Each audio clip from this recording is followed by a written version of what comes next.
vou falar sobre implante para glaucoma, que quando se fala sobre implantes para glaucoma, nós já caminhamos 2/3 do trajeto para a cegueira.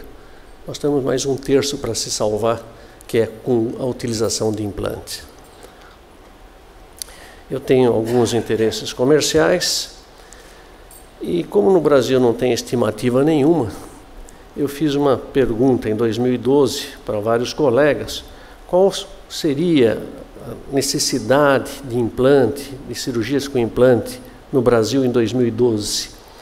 Vocês vejam como a estimativa variou muito. O João Prata, que na ocasião era o presidente da Sociedade Brasileira de Glaucoma, admitiu ser 1.000 por ano. Eu coloquei entre 800 e 1.200, próximo do que o João Prata tinha sugerido. O Emílio Suzuki, de Minas Gerais, entre 2.400 e 3.600. E o Augusto Paranhos, da Escola Paulista de Medicina, sugeriu 4.800. Apenas para se ter uma ideia, naquela época se fazia em torno de 150 implantes por ano no Brasil. Ou seja, o que acontecia com os demais? É muito fácil entender, ou se ia para cirurgias muito mais complexas, com resultados menos eficientes e com morbidade muito mais elevada, ou simplesmente os pacientes ficavam cegos. Que infelizmente é a história até hoje. Ao contrário dos Estados Unidos, que em 2006 haviam em torno de 14.000 cirurgias de implante por ano, e a estimativa para 2011, na época, era de 50.000 implantes por ano. Uma diferença monumental que mostra a nossa pequenez perante os recursos humanos que a gente deve investir em preservar esse bem tão precioso que é a visão. Existem, basicamente, eu dividi em 2 grandes grupos: implantes para colocação subconjuntival, embaixo da conjuntiva, e aí existem 2 subgrupos, os de tubos longos, que vocês vão ver, que são o Molteno, Barvel, Amed e o meu implante, e os tubos curtos, que é o Express e o Zen. E os implantes que são colocados dentro do olho com uma drenagem interna, tentando aproveitar a própria drenagem que existe no olho, que é o CIPES, a Stent, o Hydros e o Gold Microshunt. Como vocês podem observar aqui, os long tubes têm por tradição, eu pus só os que estão vigentes até hoje no mundo, porque vários foram abandonados, tem por tradição usar o nome dos autores dos implantes, é por isso que consta meu nome aqui. E quando são indicados? Como eu disse, esses implantes são indicados quando o paciente já caminhou 2/3 do seu trajeto para a cegueira e não conseguiu se resolver o problema do glaucoma, que é, para os que não conhecem a especialidade, a segunda maior causa ou a primeira maior causa de cegueira irreversível no mundo, e geralmente bilateral. Existem 7 milhões de pessoas cegas no mundo por glaucoma e 70 milhões de pessoas afetadas. E quando se usa, então, esses implantes com tubo longo? Praticamente quando todos os recursos foram ineficientes. Foram feitas cirurgias, foram feitos laser, foram usados medicamento e não resolveu. Então, parte-se para a utilização desses implantes como penúltimo recurso para tentar salvar a visão desses pacientes. Dada a simplicidade da técnica comparada com a arte da trabeculectomia, que é a cirurgia filtrante, a gold standard, a mais usada no glaucoma, o implante tem sido sugerido nos Estados Unidos como substituir a trabeculectomia, que é uma cirurgia filtrante, fistulizante, como ação primária cirúrgica em todo e qualquer tipo de glaucoma, visto que os resultados são similares e as complicações são menores. Apenas um detalhezinho que nossos colegas dos Estados Unidos estão esquecendo, quando eles propõem esse tipo de cirurgia, é que uma vez feita o implante, é quase impossível se fazer uma trabeculectomia. Ao contrário, quando se faz a trabeculectomia, que é a cirurgia gold standard, e ela falha, eu posso fazer o implante. O glaucoma não tem cura, o glaucoma a gente compra o tempo, a gente ganha o tempo. Cada vez que um tratamento falha, a gente passa para o outro. Então não é conveniente perder essa oportunidade de fazer uma cirurgia e depois, se ela falhar, partir para outra, ao invés de fazer a outra e cerrar as portas sem nenhuma outra opção a não ser ir para processos ciclodestrutivos. Para os colegas que não exercem a oftalmologia, os implantes de longo tubo, eles comunicam a câmara anterior com uma placa de silicone situada lá atrás. Vocês podem, deixa eu pegar aqui essa placa, tirando o líquido da câmara anterior, de dentro do olho, e jogando por uma cavidade externa subconjuntival, e daí a conjuntiva drena esse líquido, baixando a pressão do olho. É como aquelas válvulas antigas, ou não sei se existem nas panelas de pressão, quando sobe a pressão ele libera o ar, o vapor para fora, diminuindo a pressão das panelas. Vocês veem aqui, o meu implante tem o nome de Suzana UF, para contraposição ao implante de AMED, que é FP. FP significa Flexible Plate. Então, para não ficar para trás, o brasileiro não ficar para trás, eu pus UF, que significa Ultra Flexible. Melhor do que FlexiPlate. Todos os implantes, o AMED, Barvel e Molteno, apresentam os mesmos resultados. Cada um com sua técnica cirúrgica, ora um mais difícil, outro mais fácil, mas todos eles praticamente é o mesmo resultado cirúrgico. E quais são as maiores complicações do implante? É a extrusão do tubo, a extrusão da placa, uma hipotonia persistente, descolamento de retina, e esses dois primeiros, extrusão do tubo e extrusão da placa, é indicação de emergência em oftalmologia, pois a incidência de endoftalmite, ou seja, uma infecção bacteriana intraocular, ocorre em 25% a 50% dos casos em 15 dias, ou seja, precisa tomar muito cuidado com isso. E baseado nessas complicações, e principalmente numa outra complicação maior que não está aqui presente, não está relacionada aqui, é que nós desenvolvemos um implante de Suzana. A complicação que eu me refiro é a falta de condições do povo brasileiro comprar esse implante americano. O implante custa para a faculdade em torno de R$ 2.500, e se for comprar fora, para aplicação em pacientes, para utilização em pacientes, em torno de R$ 5.000 a R$ 6.000, o que é impossível, o SUS não paga. Então nós criamos esse implante principalmente visando baixar o custo, tendo uma tecnologia nacional. E aqui é um exemplo típico de medicina translacional. Foi utilizado mais ou menos 5, 6 anos de pesquisa em animais, pesquisas biofísicas de fluxo, e chegou-se então a esse modelo industrial de implante, que levou praticamente 7 anos para ser produzido. Diferenças básicas com os implantes que já existem é o tamanho da placa, que vocês estão vendo ali, 200. Quanto maior o tamanho da placa, teoricamente, maior é a redução da pressão intraocular. A espessura do implante é apenas meio milímetro comparado com o FlexiPlate, ou a AMED 2.8, ou o S2, que era 3. O diâmetro do tubo, que é 100 micra menor do que os outros tubos, tanto na parte interna ou praticamente na parte externa. Por que isso é importante? Primeiro, ele sendo fino, tendo uma espessura muito fina, meio milímetro comparado com 3 milímetros, ele pode ser colocado em cima de buckling escleral, de pacientes com descolamento de retina, coisa que, por exemplo, o AMED fica extremamente difícil, principalmente porque a conjuntiva está fibrosada. Ele pode ser fixado a 6 milímetros no limbo, porque ele tem aqueles dois pezinhos de 4 milímetros, e a placa ficar a 10 milímetros do limbo, tendo em vista que a placa tem que ficar a 10 milímetros, 8 a 10 milímetros ou mais, para evitar a extrusão. Também fica muito mais fácil para o cirurgião, principalmente de segmento anterior, suturar ou fixar essa placa a 6 milímetros do limbo, do que ir lá atrás no equador do olho e tentar suturar. E eu já vi vários colegas perfurarem o olho nessa tentativa de fixar o implante.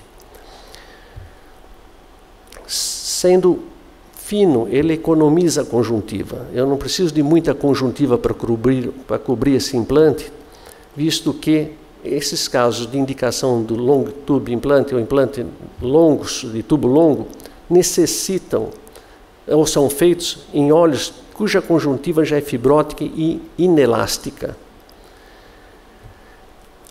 Enquanto o implante comum, por ter um tubo largo, precisa de uma agulha grossa, uma agulha 23, esse implante, como o tubo é mais fino, ele pode ser colocado com uma agulhinha de insulina, o que torna bastante mais simples. E dessa forma a extrusão é menos provável.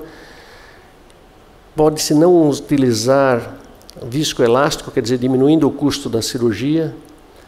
E pode, se não servir, se o tamanho do implante for muito grande pelo espaço que nós temos, devido que esse olho já foi mexido muitas vezes, a gente pode cortar o implante e moldá-lo da forma que o espaço permite. E, finalmente, ele não precisa de PET escleral, que é obrigatório nos outros implantes, dado por doadores, o que facilita muito, teoricamente, vai facilitar muito a sua utilização. Aqui é um exemplo do implante. Eu gostaria de comparar com a MED. Vocês vejam a MED em cima, as irregularidades, a superfície, comparado com o implante brasileiro. Esse estudo teria que passar na Anvisa. Esse implante teria que ser autorizado pela Anvisa. E levou praticamente 2 anos ou 3 anos para a Anvisa autorizar o estudo, para verificar a validade desse implante. Nós tivemos que recorrer a pacientes nossos, vice-procurador-geral da República, para que mandasse um memorando para a Anvisa para acelerar o processo. Senão não saía. O Rubinho Belfort já mandou uma carta para eles, a USP mandou uma carta, o Conselho Brasileiro de Oftalmologia mandou uma carta, a Sociedade Brasileira de Oftalmologia mandou uma carta para a Anvisa e não saía.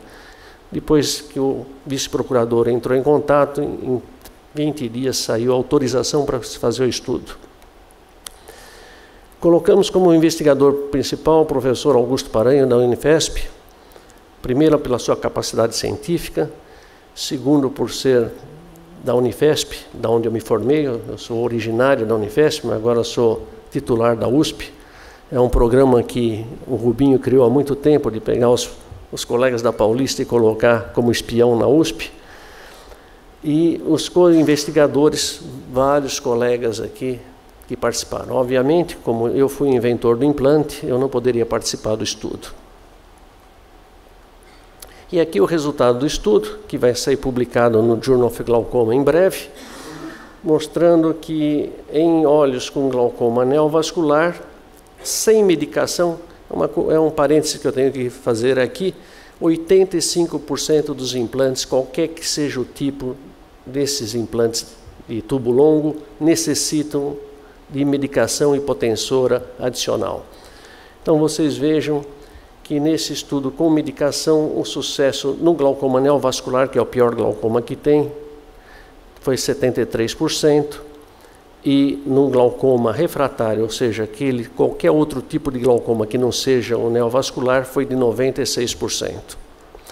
Um estudo comparativo, o que não é muito certo, mas é o que nós tínhamos, porque não é um estudo head-to-head, ou seja, feito prospectivamente, é um estudo comparado com a literatura. Vocês podem ver aqui que em torno de o AMED é 83%, o Barvel 75%, e esse estudo feito pelo Paranhos e pelo grupo da Paulista de Medicina foi 84,5%, ou seja, está na faixa de sucesso. Aqui algumas inovações que nós fizemos na técnica do implante. Vocês vejam como a conjuntiva é fibrosa, é difícil de se divulsionar, e aqui nós usamos uma espátula romba para não rasgar a conjuntiva. essa é uma técnica que nós desenvolvemos. Eu vou colocar o implante de AMED, não estou colocando o implante brasileiro, porque eu ainda não era autorizado a utilizá-lo, não participava do estudo. Essa é uma técnica para fazer uma restrição temporária ou uma resistência adicional ao implante valvular de AMED, porque mesmo tendo uma válvula, ele causava 25% de hipotonia, que é uma complicação grave. Com isso, nós reduzimos o diâmetro interno do tubo e depois de 4, 6 semanas, o vicrio é absorvido e o tubo abre-se totalmente. Aqui é uma outra variante de técnica. Em casos difíceis de se colocar o implante, olhos pequenos como nanoftalmia, em que a acurácia da colocação do tubo é crucial, caso contrário pode-se ter complicações gravíssimas e insucesso cirúrgico, nós desenvolvemos essa técnica de colocar um mandril, um guia, para colocar o tubo na posição correta. Essa é uma outra alternativa que, infelizmente, no começo os resultados foram muito bons, mas em torno de um ano só 20% funciona. Mas eu fiquei muito feliz de fazer essa técnica pela primeira vez nesse paciente. Cada orifício que o paciente tem é uma trabeculectomia que falhou. Ele tinha 4 trabeculectomias, olho único, um implante superior nasal e outro temporal, e eu coloquei um inferior e tinha tido insucesso. Então a gente canaliza o tubo e injeta, expandindo, como vocês estão vendo aqui, recuperando o implante. Olha, formando a bolha subconjuntival, que não existia antes, ou seja, agora está passando o líquido da câmara anterior para esse espaço que não passava anteriormente. Esses são os resultados preliminares, mas ele tem algumas vantagens. Ele abre a válvula, ele pode remover alguma obstrução e eu posso injetar através do tubo triancinolona, substâncias anti-angiogênicas que me facilitaria ou diminuiria a formação de novo encapsulamento.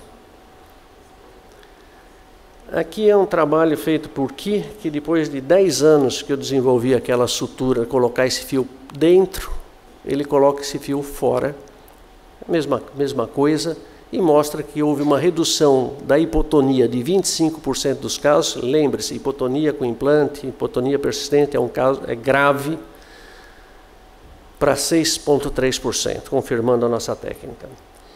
Um outro implante que surgiu é o Express, uma pressão enorme da indústria, consiste para os menos acostumados, uma taxinha de metal que é introduzido no olho e coberta pela esclera. Foi dito que ela tinha um sucesso muito maior que a trabeculectomia e uma facilidade muito grande na sua colocação. Contudo, vários estudos, por causa do tempo eu estou reduzindo aqui o número de slides, mostraram que não existe diferença entre a trabeculectomia convencional, cirurgia filtrante, que todos os oftalmologistas podem fazer, da cirurgia feita com este tubo. Existe sim uma diferença, custa para o paciente mais ou menos 3 a 4 mil reais a mais. Aqui é interessante um outro trabalho, agora comparando com os residentes, fazendo a trabeculectomia convencional e a trabeculectomia com o implante, para mostrar que não há diferença mesmo para principiantes entre as duas técnicas. Foi dito também que essa técnica dá o implante, o Express, teria menos complicações e as complicações seriam menos raras. Eu gostaria de mostrar aqui um caso de uma cirurgia feita lá na nossa universidade por um dos grandes cirurgiões, o Ike Ahmed, conhecido como o cowboy da cirurgia, opera muito bem. E vocês vejam que na frente de 1000 pacientes, 1000 colegas, ele teve séria complicação, teve vazamento da conjuntiva, esgarçamento do ponto, atalamia e o implante cutucando a córnea. E nós tivemos que reoperar esse paciente uma semana depois e remover tudo o que ele tinha feito e fixar isso. Então, não é verdade que não dá complicação. Toda técnica cirúrgica tem complicações, principalmente técnicas que não foram provadas a longo prazo, mesmo em mãos de cirurgiões extremamente experientes. Aqui é outra, nós abrimos de novo a universidade para uma nova colocação de implante, agora por um brasileiro que tinha muito experiência na colocação desse implante. E vocês vejam aqui que o implante está extruindo, está saindo de dentro do olho para fora do olho, mais uma complicação. Então precisa se tomar muito cuidado em expor nossos pacientes a cirurgias que custam mais caras e cujo sucesso é duvidoso, ou o maior sucesso é duvidoso, bem como as complicações em menor frequência também é duvidosa, mas que traz benefício para a indústria. Surgiu agora um novo implante, o Zen 45. Eu vou mostrar aqui um vídeo. Esse implante parece interessante. Já foi usada essa mesma técnica com outros materiais, sem sucesso. Depois de 6 meses havia uma fibrose, uma reação antígeno, uma reação contra corpo estranho, e se fechava essa via de drenagem.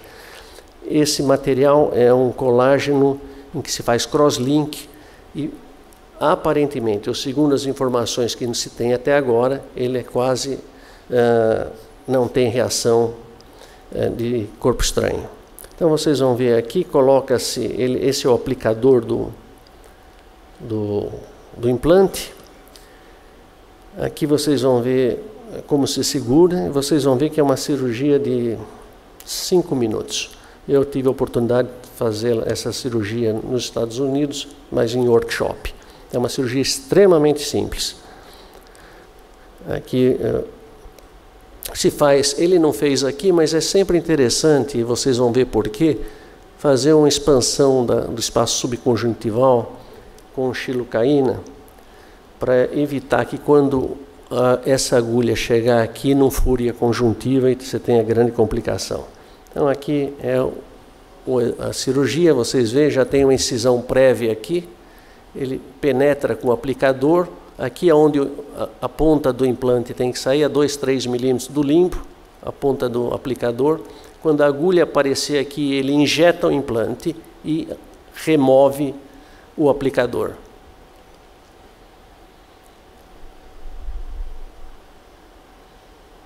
Claro que a câmara anterior está preenchida de viscoelástico, depois se retira.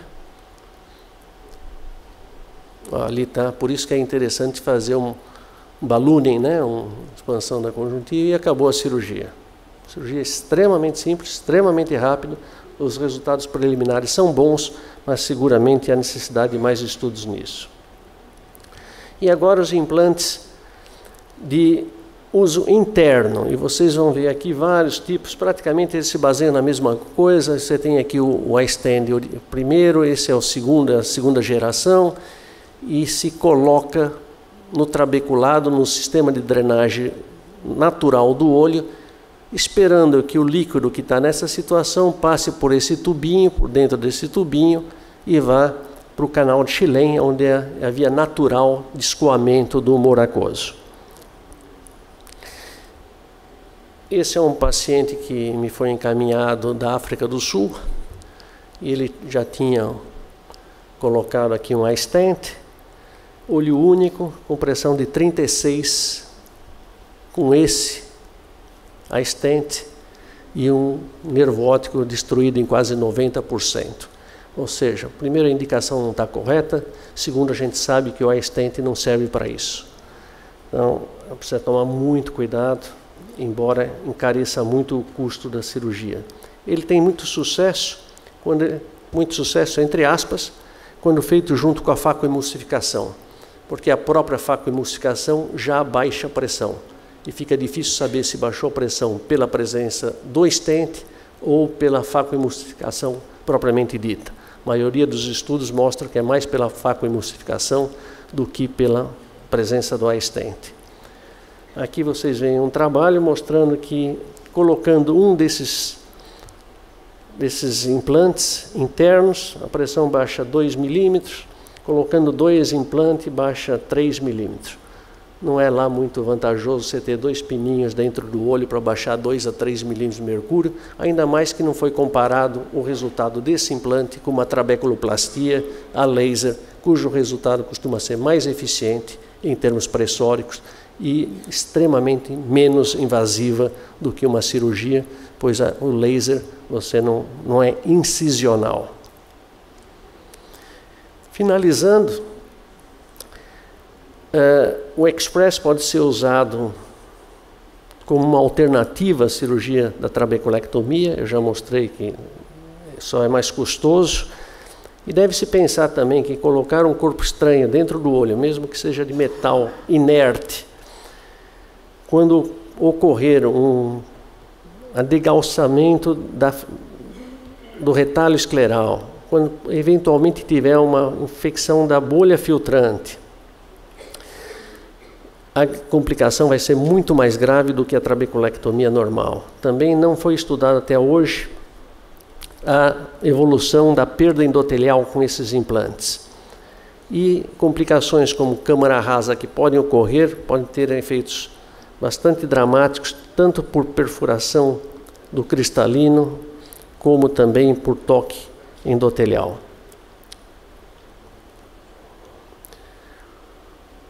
O iStent, como foi dito, baixa a pressão 3 a 4 milímetros, precisa pensar 2, 3 vezes antes de colocá-lo, além de necessitar cirurgiões com grande habilidade cirúrgica para cirurgias gonioscópicas, porque pode-se perder esse metal na câmara anterior, não se conseguindo colocar no chilém, que é uma presunção que a gente está colocando, nunca se sabe, é impossível saber se está colocando, e as complicações podem ser grandes.